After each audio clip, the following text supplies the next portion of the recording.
Bienvenido a este tu podcast Vida 1010 con los pastores Antonio y Nereida Rodríguez, donde podrás escuchar entrevistas, consejos de diferentes temas. Todo esto lo hacemos con el propósito para que vivas una vida cristiana en abundancia en Cristo Jesús. Estimados hermanos y hermanas, Dios les bendiga. Gracias por estar escuchando este podcast en su canal, Podcast Vida 1010. Indudablemente que Dios tiene una bendición especial para usted. Soy el pastor Antonio Rodríguez, pastor de la iglesia Cambio de Vida en Mesa, Arizona, Estados Unidos. Miren, el tema del cual voy a estar hablando es ¿por qué debo de bautizarme en agua? ¿O por qué razón debo de bautizarme? ¿Ok? Miren, cuando la persona se convierte a Cristo, el siguiente paso es bautizarse en agua. Pero tal vez usted se siga preguntando, bueno, yo sé que debo bautizarme en agua, pero ¿por qué razones debo de bautizarme? Debo de entenderlo, debo de comprenderlo de una manera más profunda. Miren, la razón para bautizarse de una persona que es nueva convertida en el Señor es para seguir el ejemplo establecido por Cristo. Miren, la Biblia dice en Marcos capítulo 1, versículo 9, dejen ponérselos aquí en la pantalla para que lo miren. Dice, aconteció aquellos días que Jesús vino de Nazaret, de Galilea, y fue bautizado por Juan en el Jordán. Amén. Fue bautizado, hermanos, Jesús para ser salvo. No, Él no necesitó ser salvo. Él era perfecto. Además, déjenme aclararles categóricamente, aclararles de una manera categórica que el bautismo no salva. El bautismo es solo un acto de obediencia y un ejemplo que debemos seguir como Cristo lo hizo, es obvio. El bautismo es un acto simbólico de muerte, sepultura y resurrección a una nueva vida.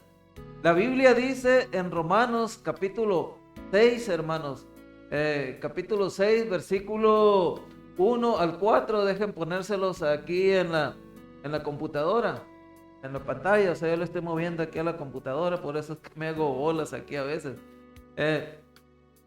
Dice en Romanos capítulo 6, versículo 1 al 4, ¿qué pues diremos? ¿Perseveraremos en el pecado para que la gracia abunde? En ninguna manera, porque los que hemos muerto al pecado, ¿cómo viviremos aún en él? ¿O no sabéis que todos los que hemos sido bautizados en Cristo Jesús, hemos sido bautizados en su muerte? Porque somos sepultados juntamente con él para muerte por el bautismo, a fin de que como Cristo resucitó de los muertos por la gloria del Padre, así también nosotros andemos en vida nueva. Miren, otra razón por la cual debes de bautizarte es porque Cristo lo ordena. Eso lo podemos ver en Mateo capítulo 28, versículo 19 al 20. Aquí te lo voy a poner en la pantalla para que lo mires. Dice, por tanto, id y haced discípulos a todas las naciones, bautizándolas en el nombre del Padre y del Hijo y del Espíritu Santo, enseñándoles que guarden todas las cosas que os he mandado. He aquí yo estoy con vosotros todos los días hasta el fin del mundo. Amén. Miren, muchas personas, amados hermanos, piensan de esta manera. Me bautizaré después de que haya crecido un poco más espiritualmente, después de que conozca más y más sobre la vida cristiana, entonces me bautizaré. Miren, esto parece un argumento lógico, ¿verdad? Pero no es correcto. Lo correcto, hermanos, es que después de que ha tomado la decisión la persona recién convertida para seguir a Cristo, se le enseñe lo que significa el bautismo. Después de eso, la persona o usted, si es un nuevo convertido que me está escuchando, debe de bautizarse. Después pasará el resto de su vida, créamelo, que pasará el resto de su vida creciendo como un cristiano. Otra razón por la cual debes de bautizarte es porque eso demuestra que realmente eres un creyente. Miren, la Biblia dice en Hechos, capítulo 18, versículo 8, dejen ponérselos aquí en la pantalla. Dice, y Crispo, el principal de la sinagoga, creyó en el Señor con toda su casa, y muchos de los corintios, oyendo, creían y eran bautizados. Miren, el bautismo no lo hace cristiano, no lo hace a usted un cristiano, solo demuestra que ya eres un cristiano. Déjame repetirte de nuevo esto, el bautismo no te hace a ti cristiano, solo demuestra que tú ya eres un cristiano o una cristiana. Miren, un anillo de boda, a mí, hermano, no me hace casado, es un símbolo de un compromiso que hice, y eso fue lo que me hizo estar casado. Ese compromiso es lo que me hace casado, no el anillo. Si yo perdiera mi anillo, ¿qué es lo que me pasó? Miren, yo no lo traigo aquí porque perdí mi anillo y no lo pude encontrar. Yo perdí mi anillo, pero todavía soy casado. Es obvio que todavía soy casado. Lo que es esto es un símbolo exterior de un compromiso exterior. Eso es lo que es el bautismo. El bautismo no lo hace cristiano, es solo un símbolo exterior de un compromiso interior. Es tu compromiso a Cristo que te salva. El bautismo, miren, solo dice al mundo, hey, no estoy avergonzado de decirte mundo, no estoy avergonzado de decirle al mundo entero lo que pasa en mí. Yo le he dado mi vida a Cristo. Hace tiempo, dicen que un muchachito le preguntó a su pastor, pastor, ¿cuándo puedo anunciarme o cuándo puede usted anunciarme o yo anunciarme que me voy a bautizar? Miren, a mí me gusta eso realmente. ¿Por qué razón? Porque el bautismo es un anuncio por Jesús.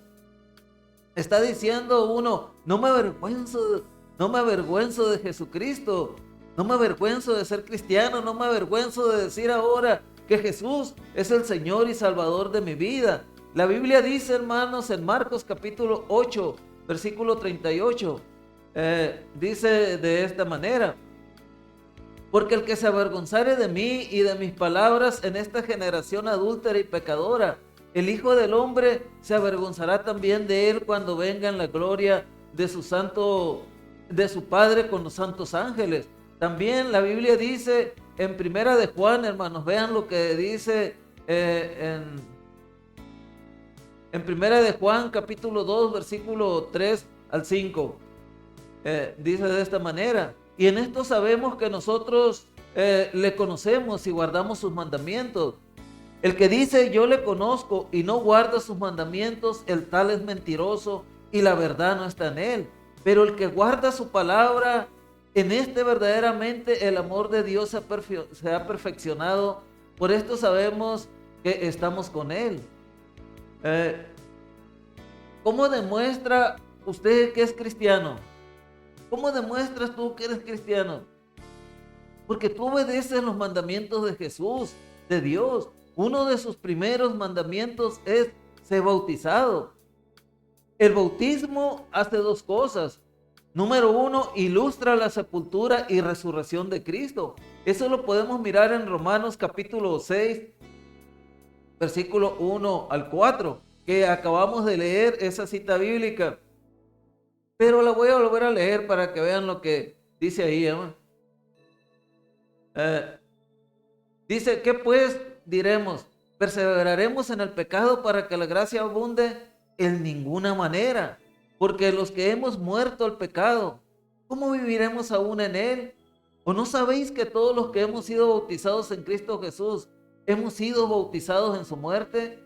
Porque somos sepultados juntamente con él para su muerte por el bautismo, a fin de que como Cristo resucitó de los muertos por la gloria del Padre, así también nosotros andemos en nueva vida.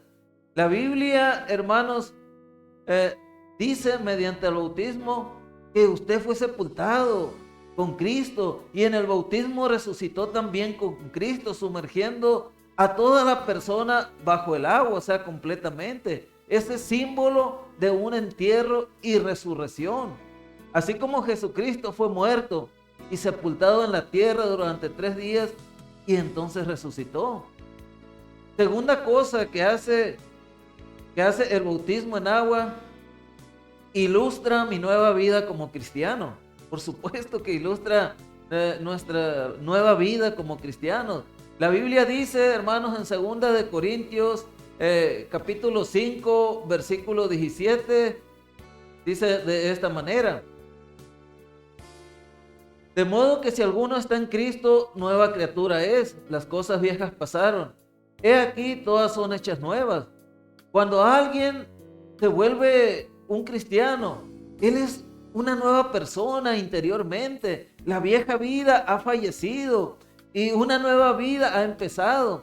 En la Biblia no había ninguna tal cosa como una persona reclamando ser un cristiano sin ser bautizado. Era automático. La persona era bautizada en cuanto entregaba su vida a Cristo. Miren, hay muchas formas, hermanos. Hay muchas formas de bautismo. Algunas iglesias rocían un poco de agua en la frente, ¿no? Y principalmente cuando son bebés les rocian agua en la frente, inclusive también a los adultos.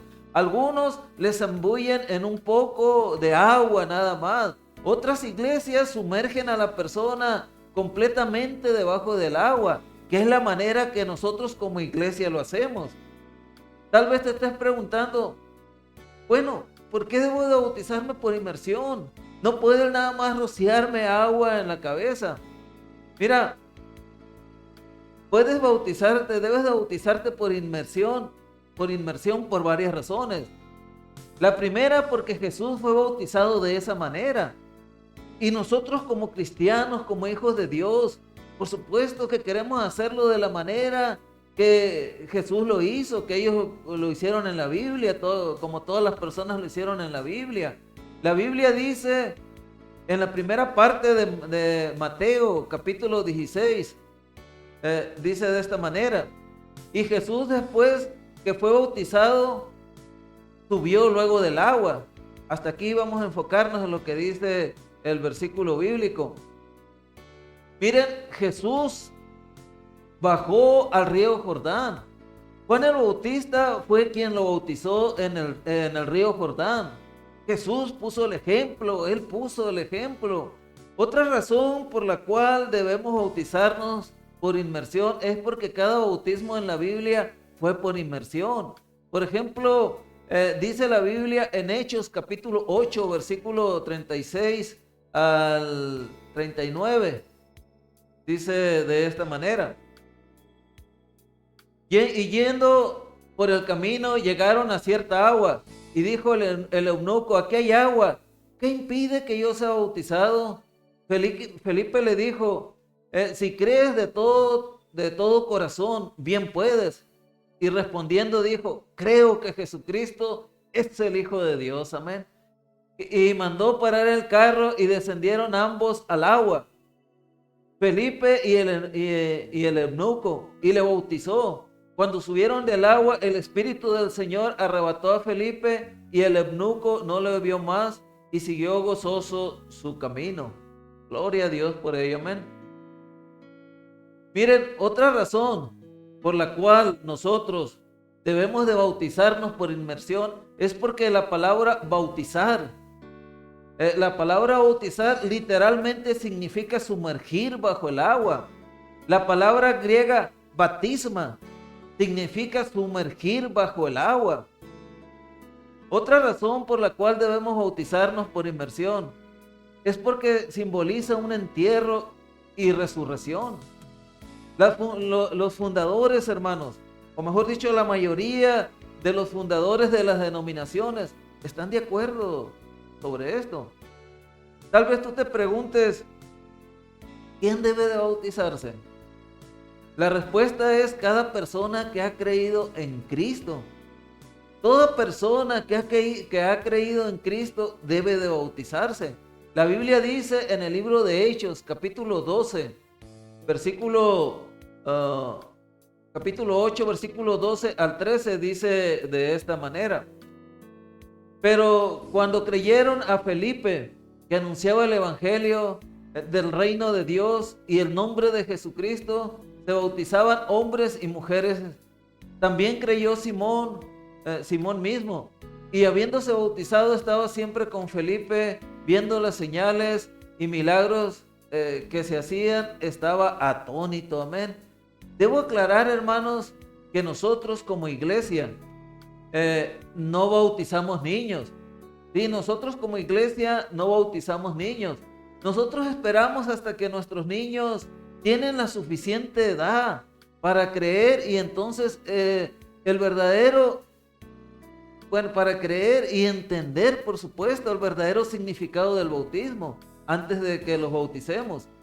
Hay una sola condición en la Biblia para ser bautizado. Usted tiene que creer en Cristo. Obviamente usted tiene que ser bastante maduro para entender lo que está ocurriendo. El propósito es confesar públicamente su compromiso personal con Cristo. En nuestra iglesia, hermanos, es un requisito de la membresía. Para poder ser miembro, usted debe ser bautizado de la manera que Jesús lo demostró en Mateo capítulo 28, versículo 19. Dice de esta manera, Mateo capítulo 28, versículo 19, dice: por tanto, id y haced discípulos a todas las naciones, bautizándolos en el nombre del Padre, y del Hijo, y del Espíritu Santo. Amén, gloria al Señor por ello. Ahora la otra pregunta es: ¿cuándo debo de bautizarme? Que posiblemente se haga. Bueno, ya soy convertido, ¿cuándo debo de bautizarme? Pues cuando sea un creyente y comprendan la importancia del bautismo. Quizás usted ha sido creyente durante algún tiempo, porque se da este caso en las iglesias, que muchas personas han sido creyentes durante mucho tiempo, pero están sin bautizarse, porque no han comprendido cabalmente cuán importante es el bautismo en agua. Jesús dijo en Juan capítulo 14, versículo 15, dijo esto: si me amáis, guarda mis mandamientos. Y el bautismo, hermanos, es un mandamiento de parte de Jesús. Eso es lo que es el bautismo, un mandamiento de parte de Jesús. Miren, voy a dar respuestas a algunas preguntas o interrogantes comunes que mucha gente tiene referente al bautismo en agua. Una de las preguntas o interrogantes comunes que mucha gente tiene referente al bautismo en agua es que ellos piensan o preguntan a veces: ¿puede mi familia bautizarse junto conmigo? Claro, claro que sí, pero escuchen bien esto, pero solo si cada miembro de la familia se ha convertido a Cristo y entiende el significado del bautismo. Otra de las preguntas o interrogantes comunes que mucha gente tiene referente al bautismo en agua es que si el bautismo es un sacramento. Miren, nosotros no llamamos al bautismo sacramento. No lo llamamos así porque la palabra sacramento significa que salva. Y nosotros, hermanos, no creemos que el bautismo salve. Categóricamente no creemos que el bautismo salve. La Biblia dice que son símbolos de tu salvación, no cosas que te salvan. Así que técnicamente no es un sacramento. Le llamamos al bautismo en agua ordenanza, porque fue ordenado por Cristo. Otra de las preguntas o interrogantes comunes que mucha gente tiene referente al bautismo en agua es si debe bautizarse en el nombre del Padre y del Hijo y del Espíritu Santo, o solo en el nombre de Jesús. Debes bautizarte en el nombre del Padre y del Hijo y del Espíritu Santo. ¿Por qué razón? Porque así lo ordena Jesús en Mateo capítulo 28, versículo 19. Dejen ponerles aquí la cita para volvérselas a leer, amén, para que se les quede bien grabado esto. Dice: por tanto, id y haced discípulos a todas las naciones, bautizándolos en el nombre del Padre y del Hijo y del Espíritu Santo. Miren, para poder entender, hermanos, ¿Por qué nosotros nos bautizamos en el nombre del Padre, del Hijo y del Espíritu Santo, en vez de solo en el nombre de Jesús? Tenemos que remontarnos a la historia bíblica y entender quiénes fueron los prosélitos. Si tú no entiendes a la primera vez lo que voy a decir, te animo a que escuches este video una y otra vez hasta que entiendas esto que voy a decir, porque no es fácil de entender. Así que escucha una y otra vez por lo menos esta parte del video. Miren, en el Antiguo Testamento podemos darnos cuenta que el pueblo hebreo pudo contemplar y ser beneficiado del próspero reinado del rey David, y luego la decadencia bajo el gobierno de sus hijos, porque hubo mucha decadencia después de David en la nación, en el reinado de sus hijos. La gente esperaba la venida de un rey que tuviera su trono para siempre, el cual volvería a traer paz y prosperidad al pueblo de Israel. Durante la época inmediata después de David, en el año 900 al 700 antes de Cristo, el pueblo hebreo, hermanos, esperaba que cada nuevo rey mostrara las características de un ungido de Dios. Pero con el fracaso sucesivo, hermanos, porque cada rey fracasaba, con el fracaso sucesivo de los distintos reyes, se comenzó a proyectar esa esperanza más hacia el futuro. Ante cada calamidad de Israel se esperaba un pronto auxilio de Dios mediante a su Mesías. La esperanza mesiánica consistía en esperar que Dios, con su Mesías como instrumento, estableciera para siempre su pueblo. Se clamaba por un futuro glorioso donde el Mesías sería figura prominente, alguien que traería la liberación ante cualquier resistencia, ¿no? Ante cualquier enemigo del pueblo de Israel. Y todo ataque pues sería anulado por el Mesías invencible. Se puede decir, hermanos, que la esperanza sobre el Mesías en el tiempo que nació Jesús pues estaba dividida, dividida en dos conceptos principales. El primer concepto, la primera idea, mostraba a un Mesías político. El segundo concepto presentaba un Mesías en parte humano y en parte divino, que podía, por lo tanto, establecer el reino de Dios sobre la tierra. Y cuando Jesús nació en Belén, Roma dominaba el territorio comprendido entre el Atlántico y el Éufrates, desde Bretaña en el norte hasta el Sahara en el sur. Primeramente como república y después como imperio. Miren, Roma, hermanos, extendía su dominio sobre los estados conquistados, los cuales pasaban a ser gobernados por procuradores romanos o por medios de dinastías indígenas, imponiendo obligaciones fiscales que debían ser administradas por oficiales designados para tal efecto, para tal caso. La tendencia en el tiempo de Jesús fue, hermanos, esperar un Mesías político que vendría a liberar a su pueblo, de tal modo que la persona del Mesías y su obra había adquirido para ese entonces en la mentalidad judía, oscurecida por supuesto, ¿no?, por prejuicios racionales y religiosos, un carácter totalmente erróneo. Podemos decir que hasta pecador, amén. Miren, cuando Jesús aparece y comienzan a llamarlo Mesías, tiene ante sí el resultado de una mezcla de conceptos en la que predomina el Mesías político, no el Mesías salvador, no el Mesías misericordioso, no el Mesías que decían las Escrituras. En pocas palabras, el pueblo judío esperaba que Jesús, hermanos, iniciara una rebelión política y los liberara del yugo de los romanos. En pocas palabras, eso es lo que esperaba el pueblo judío. El reino de Jesús, sin embargo, no era físico o político, sino espiritual, y eso no lo entendían los judíos, no lo entendían las personas. Él le dijo a los judíos en Juan capítulo 8, versículo 32 al 34. Dejen ponerle aquí lo que dice ahí en esa cita bíblica.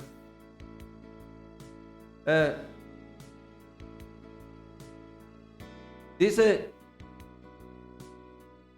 y él dijo a los judíos, por ejemplo aquí en Juan 8:32 al 34, y conoceréis la verdad y la verdad os hará libres.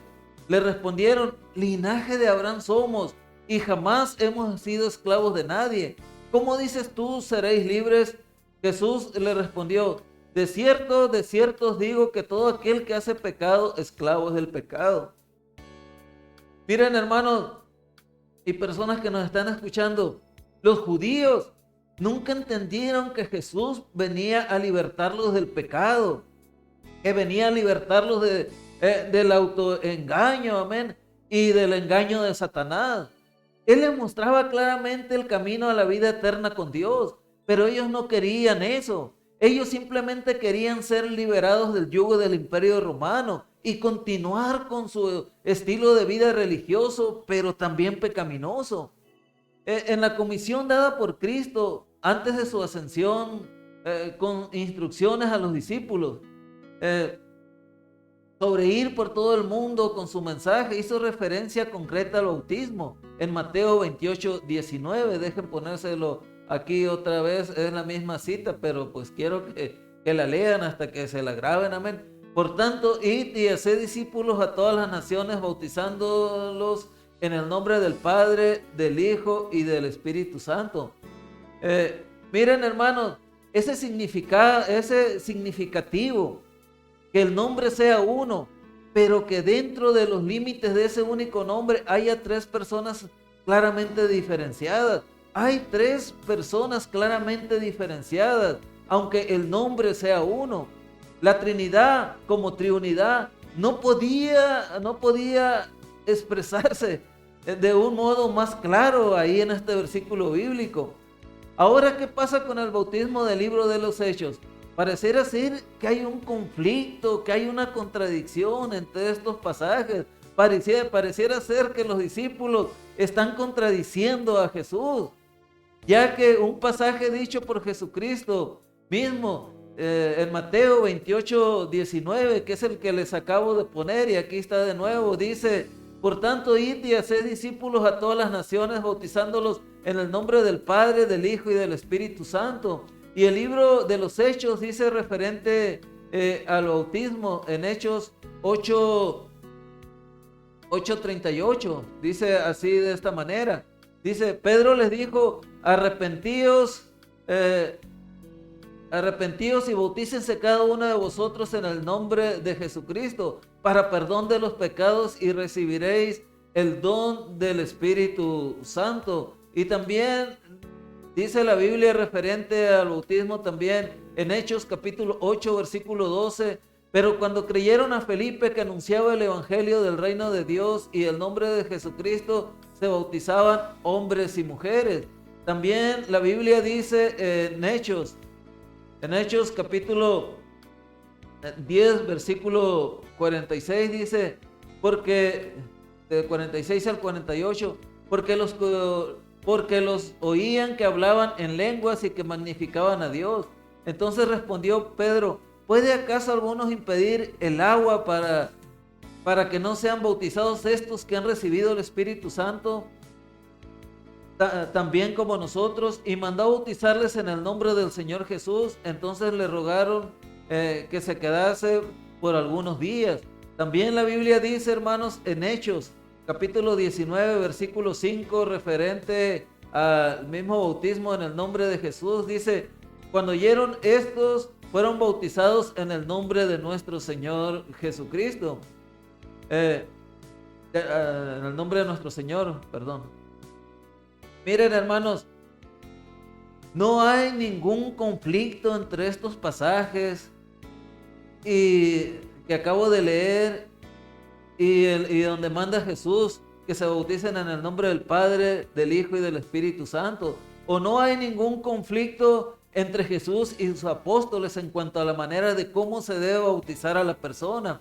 Hay que recordar, hermanos, que los judíos rechazaron a Jesús como el Mesías, porque sabían que sus padres eran José y María, porque ellos no sabían que en realidad José era su padrastro. Ellos creían que José era el padre auténtico de Jesús.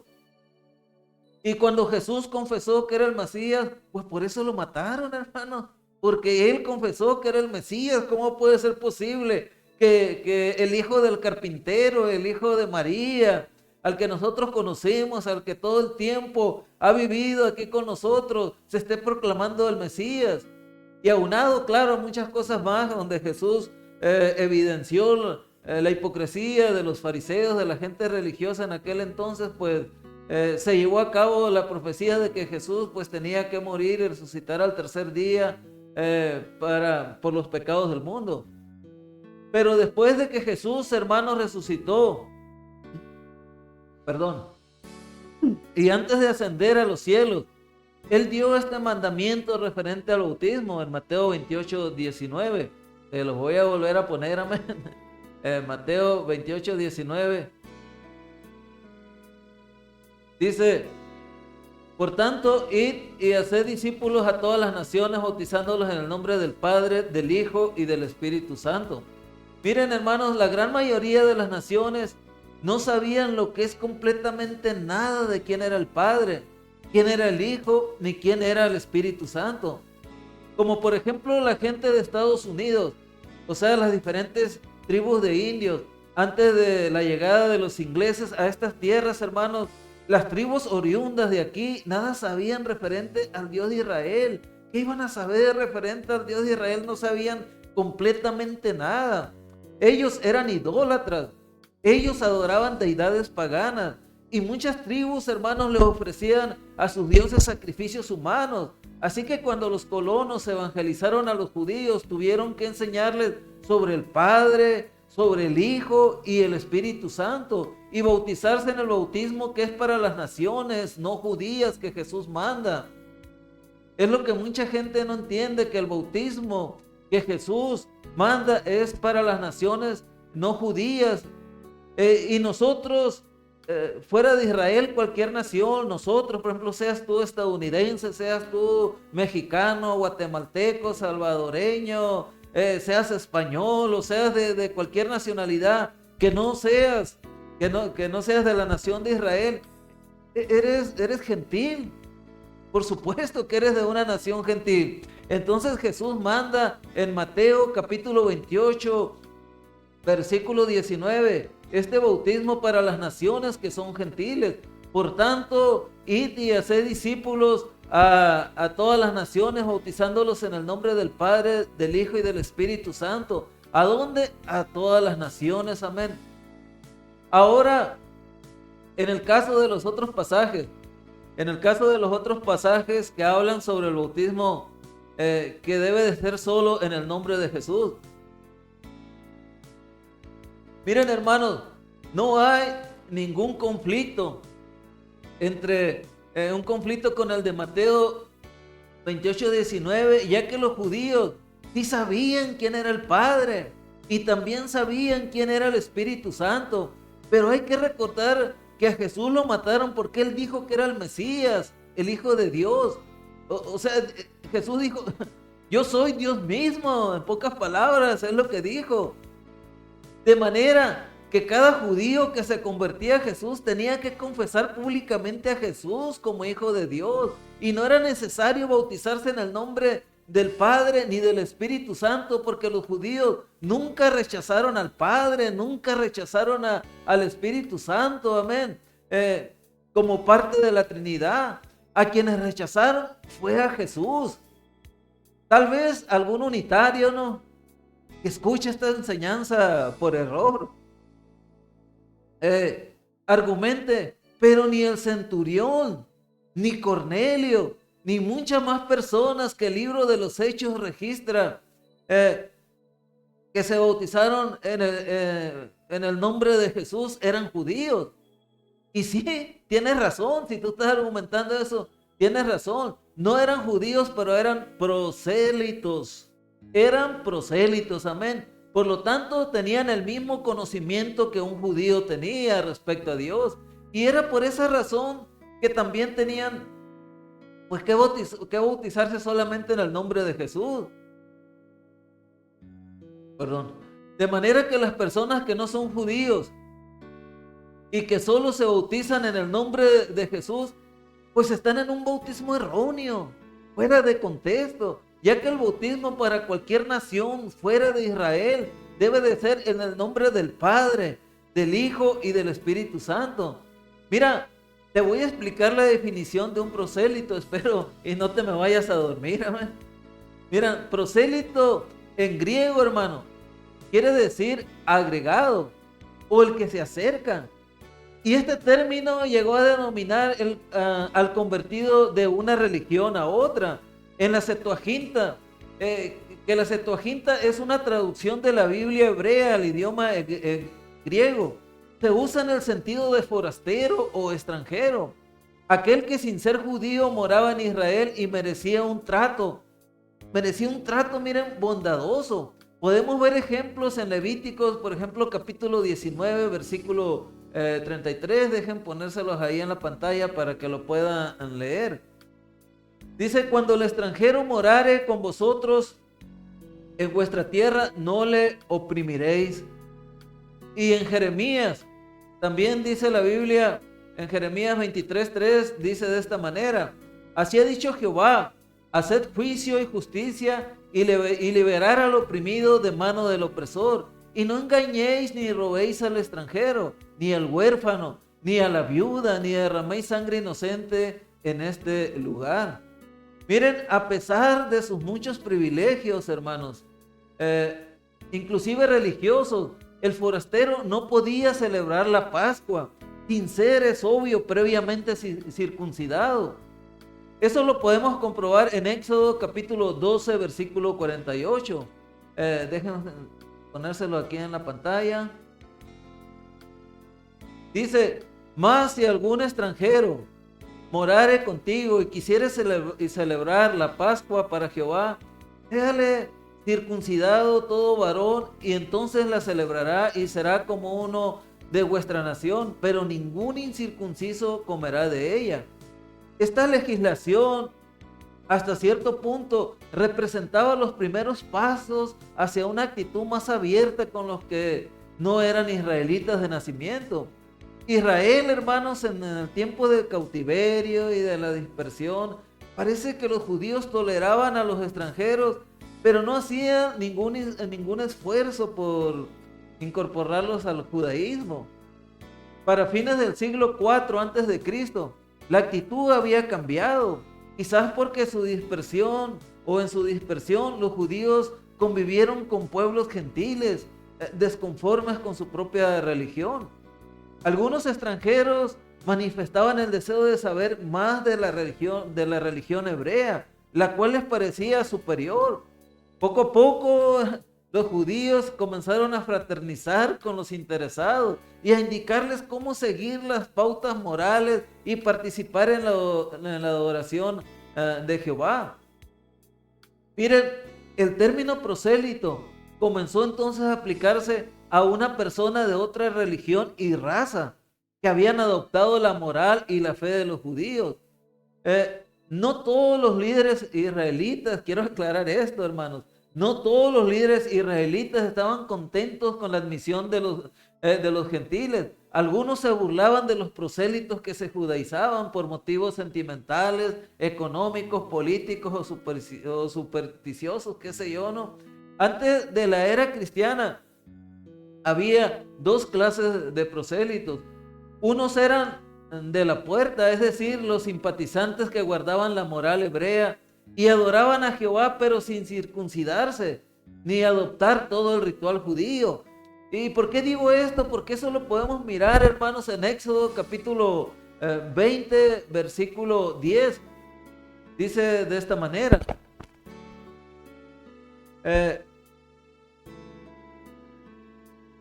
mas el séptimo día es reposo para Jehová tu Dios. No hagas en él obra alguna, ni tú, ni tu hijo, ni tu hija, ni tu siervo, ni tu criada, ni tu bestia, ni tu extranjero que está dentro de tus puertas.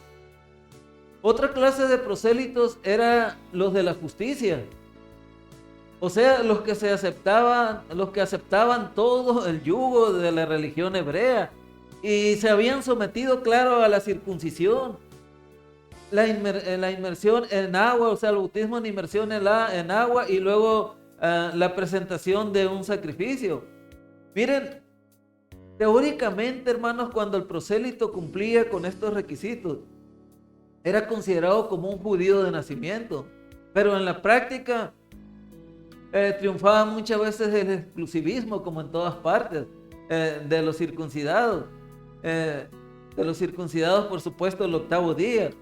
Por ejemplo, los prosélitos podían asistir a los cultos en el templo, pero no debían entrar más allá de los atrios destinados solamente pues, a los que eran circuncidados en el octavo día. Amén. Jesucristo, hermanos, reprochó el tipo de proselitismo practicado por algunos fariseos cuyo afán pues simplemente era hacer adeptos o sea, hacer convertidos. Y esto produjo que fueran más fanáticos e intolerables que los mismos judíos. Miren, esto lo dijo Jesús en Mateo capítulo 23, versículo 15. Dice: hay de vosotros, escribas y fariseos hipócritas, porque recorréis mar y tierra para hacer un prosélito, y una vez hecho, le hacéis 2 veces más hijos del infierno que vosotros. La palabra de Jesús, hermanos, mejor dicho, las palabras de Jesús posiblemente indican que estos prosélitos no eran numerosos. No obstante, muchos prosélitos menos rigurosos y muchos temerosos de Dios se agregaron al número de la iglesia cristiana gentil, porque los primeros misioneros hallaron en ellos un terreno preparado para el evangelio. Y ese era el tipo de prosélitos pues que se bautizaban en el nombre de Jesús, en el nombre de Jesús en la Biblia, porque hagan de cuenta que eran otros judíos, eran un judío más. Es como yo, pues yo soy un naturalizado aquí en Estados Unidos, soy ciudadano naturalizado. Tengo todos los derechos que cualquier gringo, que cualquier güero pueda tener. El único derecho que yo no puedo tener es que si llegara a ser un político y me postulara para presidente, pues no iba a poder serlo, pero sí iba a poder ser gobernador. O sea, todos los derechos que cualquier ciudadano americano, que cualquier gringo aquí pueda tener, pues yo los tengo, excepto ese del poder ser presidente. Y aunque no hable inglés, que aunque cantinflé y esto y lo otro, por ser un naturalizado tengo los mismos derechos.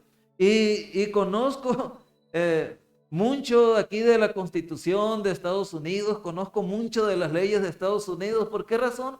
Porque para poderme hacer ciudadano americano de esta nación, pues tuvo que estudiar toda la historia de Estados Unidos.